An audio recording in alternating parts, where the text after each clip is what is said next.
आकाशवाणी भोपाल से प्रस्तुत हैं प्रादेशिक समाचार।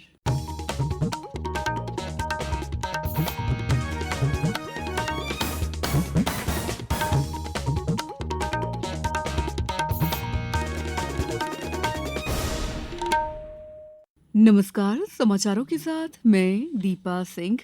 सबसे पहले मुख्य समाचार। जबलपुर में क्षेत्रीय उद्योग सम्मेलन आज मुख्यमंत्री डॉक्टर मोहन यादव करेंगे सम्मेलन का शुभारंभ। केंद्र सरकार ने मध्य प्रदेश और उत्तर प्रदेश सरकारों से केन और बेतवा लिंक परियोजना के लिए भूमि अधिग्रहण के काम में तेजी लाने को कहा। बैतूल सहित 6 और स्टेशनों पर खुलेंगे रेल कोच रेस्टोरेंट। और महिला एशिया कप टी20 क्रिकेट में भारत ने पाकिस्तान को 7 विकेट से हराया। अब समाचार विस्तार से। राज्य सरकार द्वारा आज जबलपुर में उद्योग और व्यापारिक गतिविधियों को प्रोत्साहित करने के लिए क्षेत्रीय उद्योग सम्मेलन का आयोजन किया जा रहा है। मुख्यमंत्री डॉक्टर मोहन यादव सम्मेलन का शुभारंभ करेंगे। इस अवसर पर नवनिर्मित नेताजी सुभाष चंद्र बोस सांस्कृतिक और सूचना केंद्र का लोकार्पण भी किया जाएगा। इसका निर्माण 80 करोड़ रुपए की लागत से किया गया है। क्षेत्रीय उद्योग सम्मेलन का आयोजन इसी भवन में किया जा रहा है। पेश है हमारे संवाददाता की एक रिपोर्ट। क्षेत्रीय उद्योग सम्मेलन में प्रमुख उद्योगपतियों, विभिन्न उद्योग संघों के प्रतिनिधियों और विदेशी मेहमानों सहित उद्योग जगत के 3500 से अधिक प्रमुख लोग शामिल होंगे। सम्मेलन में Taiwan, Malaysia, Britain, Fiji, Japan और इंडोनेशिया का प्रतिनिधिमंडल भी शामिल होगा।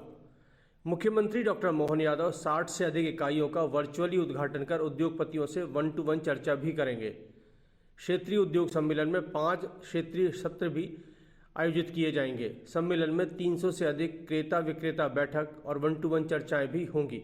संजीव शर्मा, आकाशवाणी समाचार, भोपाल। इससे पहले कल लोक निर्माण मंत्री राकेश सिंह ने जनप्रतिनिधियों और प्रशासनिक अधिकारियों के साथ सम्मेलन की तैयारियों का निरीक्षण किया। श्री सिंह ने कहा कि सम्मेलन में बड़ी संख्या में निवेशक जबलपुर आएंगे और उसका लाभ जबलपुर, महाकौशल सहित संपूर्ण प्रदेश को मिलेगा।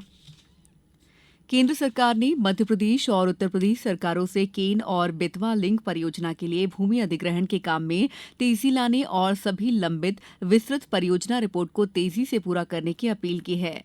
सुश्री मुखर्जी ने दूसरे चरण की शर्तों के अनुसार वन विभाग को समय पर जमीन हस्तांतरित करने के लिए मध्य प्रदेश सरकार की सराहना भी की है। नदियों को जोड़ने की इस परियोजना में मध्य प्रदेश में केन नदी से पानी उत्तर प्रदेश में बेतवा नदी तक पहुंचाने का प्रस्ताव है। इस परियोजना के जरिए बुंदेलखंड क्षेत्र में सिंचाई के लिए पानी पहुंचाया जाएगा। केन बेतवा लिंक परियोजना प्राधिकरण की संचालन समिति की कल नई दिल्ली में बैठक हुई। इसकी अध्यक्षता जल संसाधन, नदी विकास और गंगा संरक्षण विभाग की सचिव देवाश्री मुखर्जी ने की। सरकार ने अनाज, दालों और तिलहन में नमी के स्तर को मापने वाले नमी मीटर के लिए मसौदा नियमों पर सभी हितधारकों के साथ चर्चा की। केंद्रीय उपभोक्ता मामले विभाग की सचिव निधि खरे ने कल नई दिल्ली में हुई इस बैठक की अध्यक्षता की। नमी मीटर एक विशेष उपकरण है। इसका उपयोग विभिन्न उत्पादों, विशेष रूप से कृषि उत्पादों, अनाज और तिलहन में नमी की मात्रा को मापने के लिए किया जाता है। इस उपकरण से नमी के बारे में सटीक आंकड़े मिलते हैं। ये आंकड़े कृषि उत्पादों की गुणवत्ता और भंडारण की उपयुक्तता की दृष्टि से महत्वपूर्ण होते हैं। भारतीय रिजर्व बैंक आरबीआई ने अपने ग्राहक को जाने यानी केवाईसी दिशा निर्देश 2016 के कुछ प्रावधानों का अनुपालन न करने के लिए मुथूट फाइनेंस लिमिटेड पर 1,90,000 रुपए का मौद्रिक जुर्माना लगाया है। देश में खरीफ फसलों की बुआई पिछले वर्ष 680 लाख हेक्टेयर के मुकाबले अब तक 704 लाख हेक्टेयर से अधिक क्षेत्र में की गई है। कृषि मंत्रालय द्वारा जारी आंकड़ों से पता चलता है कि चावल की बुआई 166 लाख हेक्टेयर से ज्यादा क्षेत्र में की गई है, जो पिछले साल से करीब 11 लाख हेक्टेयर ज्यादा है। मंत्रालय ने कहा है कि 85 लाख हेक्टेयर से अधिक क्षेत्र में दलहन की खेती की गई है, जो पिछले वर्ष की तुलना में 15 लाख हेक्टेयर अधिक है। समाचारों में वक्त है ब्रेक का। ये समाचार आप आकाशवाणी मध्य प्रदेश से सुन रहे हैं। हमारे समाचारों को अब आप कभी भी और कहीं भी अपनी सुविधा के अनुसार सुन सकते हैं। ये समाचार बुलेटिन YouTube, X प्लेटफॉर्म और Facebook पर AIR न्यूज भोपाल पेज पर सुने जा सकते हैं। इसके अलावा आप हमारी वेबसाइट newsonair.gov.in पर अथवा न्यूज ऑन AIR ऐप पर भी समाचार सुन सकते हैं। ब्रेक के बाद समाचारों में आपका एक बार फिर स्वागत है। अखिल भारतीय आयुर्विज्ञान संस्थान एम्स भोपाल ने सर्वश्रेष्ठ उभरते कॉलेजों की सूची में दूसरा स्थान हासिल किया है। वर्ष 2000 में और उसके बाद स्थापित उच्चतम स्कोरिंग कॉलेजों में एम्स भोपाल को तीसरा स्थान मिला है। मेडिकल कॉलेज की श्रेणी में एम्स भोपाल 2023 में 20वें स्थान से 2024 में 16वें स्थान पर पहुंच गया था। ये जानकारी एम्स भोपाल के कार्यपालक निदेशक प्रोफेसर डॉक्टर अजय सिंह ने कल उप मुख्यमंत्री राजेंद्र शुक्ल से मुलाकात के दौरान दी। श्री शुक्ल ने उपलब्धियों की सराहना करते हुए आशा व्यक्त की है कि एम्स भोपाल के अनुभव और सहयोग से स्वास्थ्य व्यवस्था और सशक्त होगी। यात्रियों और स्थानीय निवासियों के लिए भोजन के अनुभव को बढ़ाने के लिए एक नई पहल में मध्य रेल नागपुर मंडल जल्द ही 6 और स्टेशनों पर रेल कोच रेस्टोरेंट शुरू करेगा। ये अनोखे भोजनालय ट्रैक पर खड़े कोचों में स्थापित किए जाएंगे। मध्य रेलवे की एक प्रेस विज्ञप्ति में बताया गया है कि नए रेल कोच रेस्टोरेंट के लिए चुने गए स्टेशन अजनी, वर्धा, आमला, बैतूल, चंद्रपुर और बल्लार शाह है।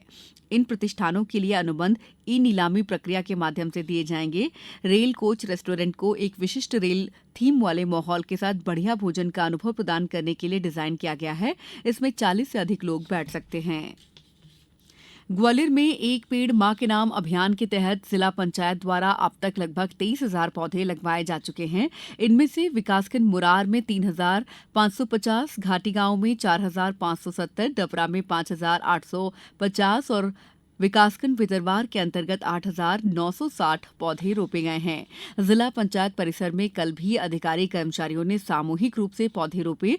इसी तरह लोक निर्माण विभाग द्वारा नया गांव, मोहना, करहिया क्षेत्र में सड़कों के किनारे विभिन्न प्रजातियों के पौधे रोपे गए। नीमच में हरित भादवा माता पथ के तहत जवासा से भादवा माता तक की सड़क के दोनों ओर वृहद पौधरोपण कर 1200 पौधे लगाए गए हैं। आगरमालवा जिले की ग्राम पंचायत मैना में कल आयोजित हुए ब्लॉक स्तरीय पौधरोपण कार्यक्रम में एक दिन में 2100 पौधों का रोपण किया गया। महिला एशिया कप टी20 क्रिकेट में भारत ने श्रीलंका के दाम्बुला में अपने पहले ग्रुप मैच में पाकिस्तान को 7 विकेट से हरा दिया। जीत के लिए 109 रन के लक्ष्य का पीछा करते हुए भारतीय टीम ने 7 विकेट और 35 गेंद शेष रहते हासिल कर लिया। पहली बल्लेबाजी करते हुए पाकिस्तान की टीम 19 ओवर और 2 गेंद पर 108 रन पर सिमट गई। भारतीय सलामी बल्लेबाज शेफाली वर्मा ने 40 रन और स्मृति मंधाना ने 45 रन बनाए। दीप्ति शर्मा ने सिर्फ 20 रन देकर 3 विकेट लिए। दीप्ति शर्मा को प्लेयर ऑफ द मैच चुना गया। भारत का अगला मुकाबला रविवार को संयुक्त अरब अमीरात से होगा। माइक्रोसॉफ्ट सॉफ्टवेयर में कल हुई बड़े स्तर पर गड़बड़ी के बाद दुनिया भर में हवाई से लेकर स्वास्थ्य जैसी कई सेवाएं अब धीरे धीरे पटरी पर लौट रही हैं। दुनिया भर में लाखों लोगों पर इसका असर पड़ा। अमेरिकी साइबर सुरक्षा कंपनी क्राउड स्ट्राइक ने सॉफ्टवेयर अपडेट किया था। इस सॉफ्टवेयर में खामी आने के बाद माइक्रोसॉफ्ट के ऑपरेटिंग सिस्टम पर असर पड़ा। इससे दुनिया भर में बैंकिंग सेवा, अस्पतालों और हवाई संचालन पर बुरी तरह असर पड़ा। अब कुछ समाचार संक्षेप में। स्टेट टाइगर स्ट्राइक फोर्स द्वारा 11 सालों से फरार चल रहे इनामी आरोपी अजीत पारधी को कल लालबर्रा जिला बालाघाट से गिरफ्तार किया गया। सिंगरौली में कलेक्टर ने किसानों को राजस्व महाअभियान के संबंध में अवगत कराया। उन्होंने किसानों की समस्याओं के त्वरित निराकरण के भी निर्देश दिए। सीएम हेल्पलाइन की मासिक ग्रेडिंग में माह जून में बैतूल ने पहली बार शीर्ष स्थान हासिल किया है। झाबुआ में मलेरिया, डेंगू, चिकनगुनिया से बचाव और नियंत्रण के संबंध में नवीन और अक्रियाशील आशा का 1 दिवसीय तकनीकी प्रशिक्षण दिया गया। विदिशा जिले में इस साल अब तक 321.9 मिलीमीटर औसत वर्षा दर्ज हो चुकी है। गुना में कल कलेक्टर ने अनुभाग चाचौड़ा के सब डिवीजन न्यायालय और तहसील न्यायालय का निरीक्षण किया। खंडवा में गुरु पूर्णिमा महोत्सव के चलते दादाजी धाम पर भक्तों का आना जाना जारी है। श्रद्धालु निशान लेकर दादाजी धाम पहुंच रहे हैं। यहां कल 6 धार्मिक स्थलों से एक साथ निशान यात्रा भी निकाली गई। धार जिले में सांप्रदायिक सद्भाव और कानून व्यवस्था बनाए रखने के लिए प्रतिबंधात्मक आदेश जारी किए गए हैं और डिंडौरी में अमरपुर विकासखंड के अंतर्गत मनूरी गांव में डायरिया से 5 लोगों की मौत के बाद बजाक ब्लॉक के बिझोरी गांव में उल्टी दस्त से 2 युवकों की मौत हो गई और 3 लोगों के गंभीर रूप से पीड़ित होने की जानकारी मिलने पर उन्हें अस्पताल में भर्ती कराया गया है। इस बुलेटिन में इतना ही। नमस्कार।